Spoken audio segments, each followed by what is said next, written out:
sedaya pengurus ketua panitia saha lembaga kapure enggal tindak wonten arena pementasan kula suwun bantuanipun kagem lampah Bapak punika sepindah malih dumateng panitia sedaya panitia wonten ing pementasan dalu punika kula aturi tindak wonten arena pementasan punika kapure kula suwuni pabiyatunipun kagem nglampahi acara punika supados samangga anggenipun kiprah Bapak atraksi tansah kelaksanaan kanthi gamelan padang sanipun nuwun. Luwe sempurna yen berjamaah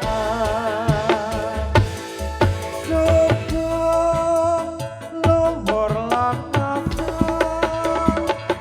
sholat sayang kadoke tindak munggah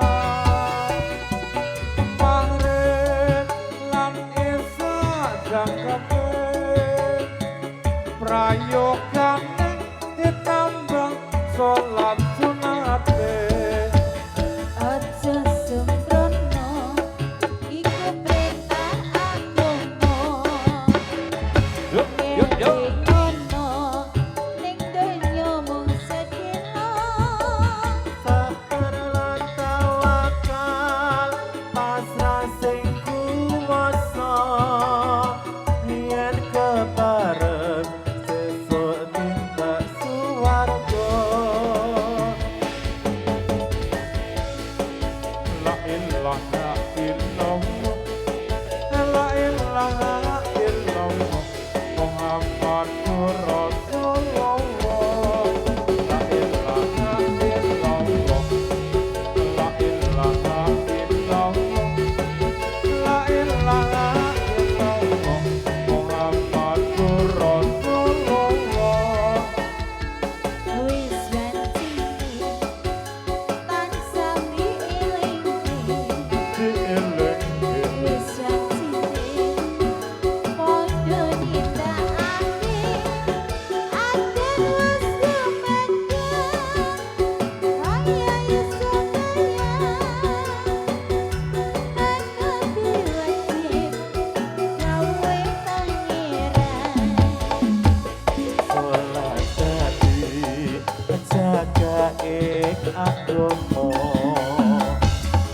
limang waktu kudu tansah dijaga kanthi istiqomah lan sirumah luwe sampurna yen berjamaah Sugeng luhur lan ngasar sholat sayang ngadoke tindak munggah Maghrib lan Isya jangkepe prayogane ditambah sholat sunate aja sembrono iku perintah agama ning donya mung sedina sabar lan tawakal pasrah sing kuwasa yen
pengen ketemu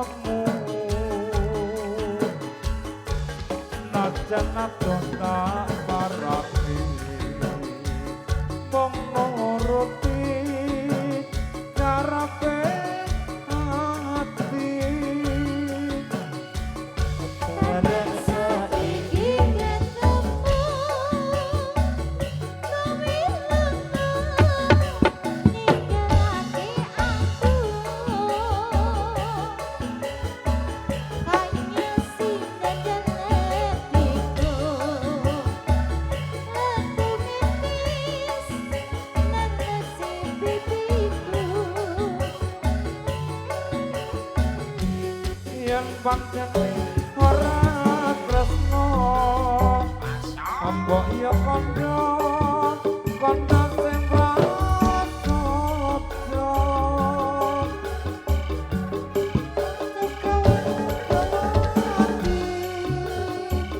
aku ora bakal gondeli ya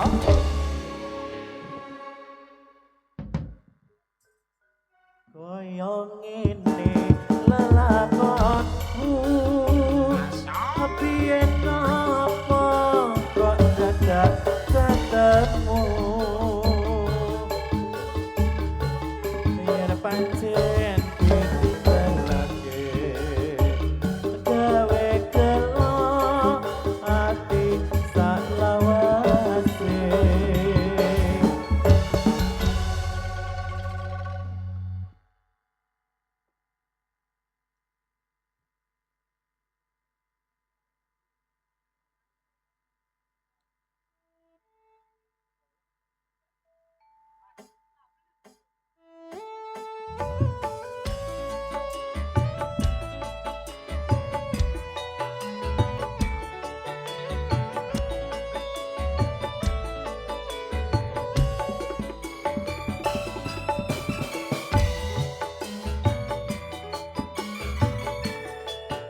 dalam berkelahi tombak hati iku ono limang perkara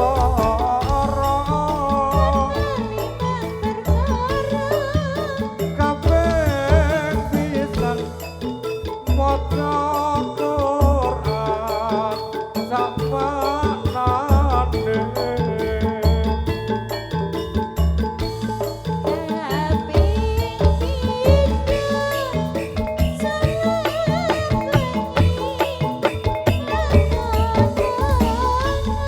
selendang lakonono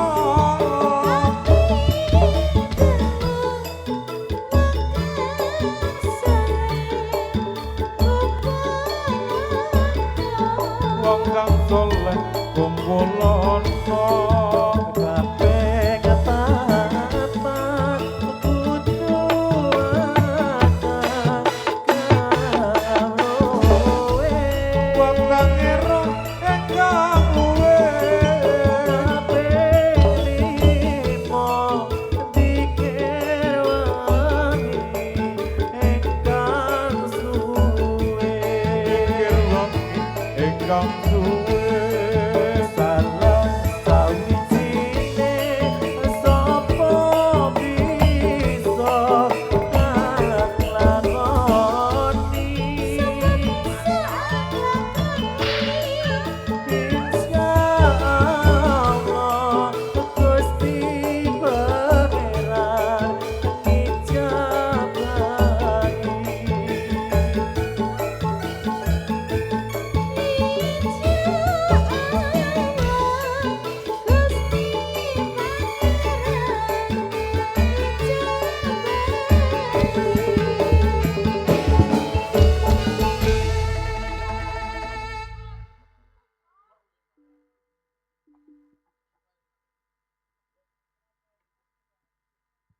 Nggih, sugeng dalu para kadang pamirsa Sutresna Budaya sugeng dalu menika babak atraksi nggih.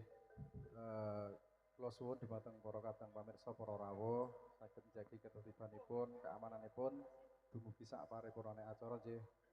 Sepindah malih ngaturi menika babak atraksi kula sak rombongan lahir batos nyukani planglipur utawi nyukani hiburan dumateng warga wilayah Wonokerto Turi mriki insyaallah meniki namung hiburan nguri-uri kabudayan nggih tinggalane leluhur kita sedaya supados kedepanipun ampun ngantos punah tetep dipun uri-uri kanthi angrembaga khususipun kabudayaan kesenian jatilan wonten ing tlatah Kabupaten Sleman.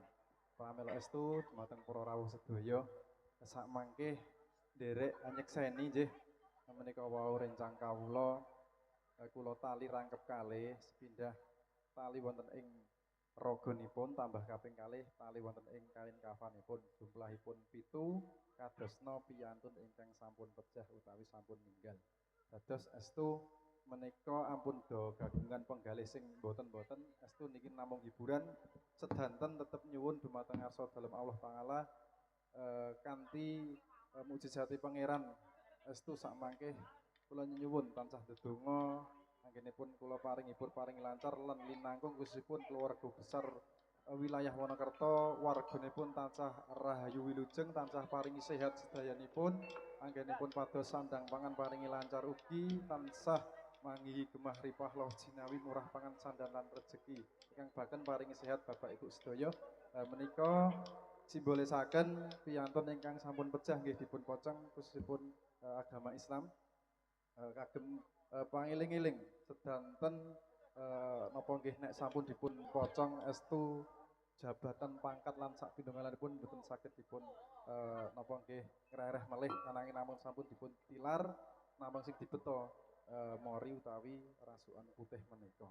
Dados sak mangke izin saking pemangku wilayah utawi ketua panitia linangkung warga nggih keluarga keng saking Pagriban Sidosari tansah nderek anyekseni mbok menawi sak mangke Bapak Ibu sedaya menika kula bikak kula izin rumiyin mbok menawi sak mangke teng rombongan malih rupa malih wujud malih rasukan estu kula sak rombongan menika namung ngampil. Dados sedanten sing kang rawuh wonten mriki kapurih anyekseni nggih menika mangke napa wujute sing sakmenika mangke kula bikak dipun tengeri, dipun eling-eling.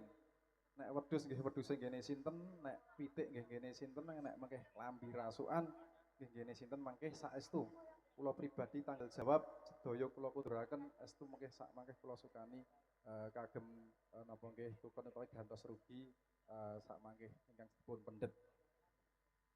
Saestu menika babak atraksi ampun dipun kaitaken kalih kemusyrikan sedanten niku menawa namung lantaran nggih wonten kembang dupa lan sak pinunggalanipun sedanten namung lantaran lan saestu kula ngambali malih Gusti Allah ingkang kula sembah lan napa sing dipun kula suni senjata saha pitulungan semas ngoten niku. Terus kula napa nggih kontak riyin mbok menawi parewangan kawula anggenipun nderek kiprah dalu punika sampun paripurna.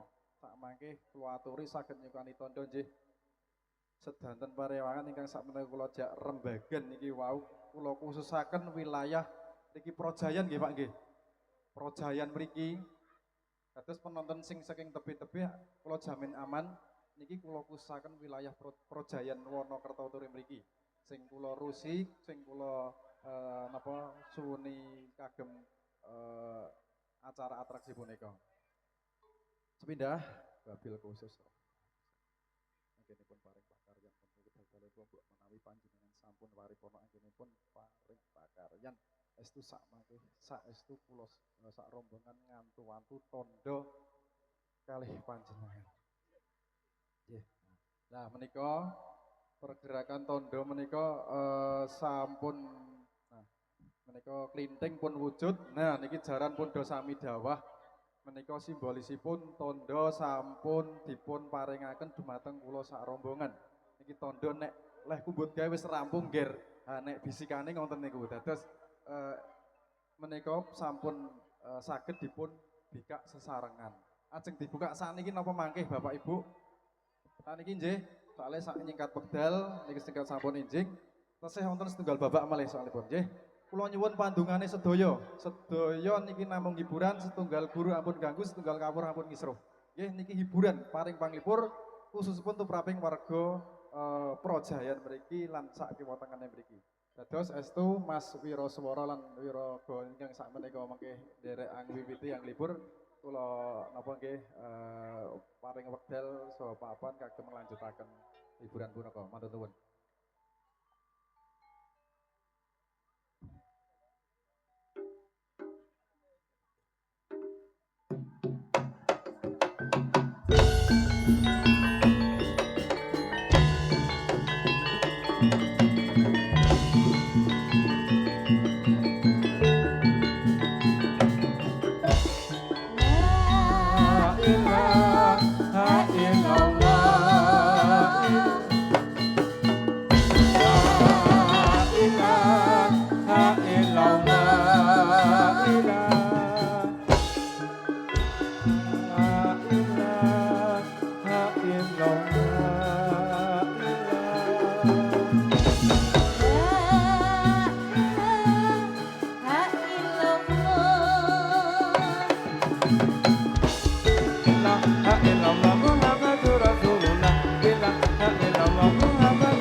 Satu, Satu, dua,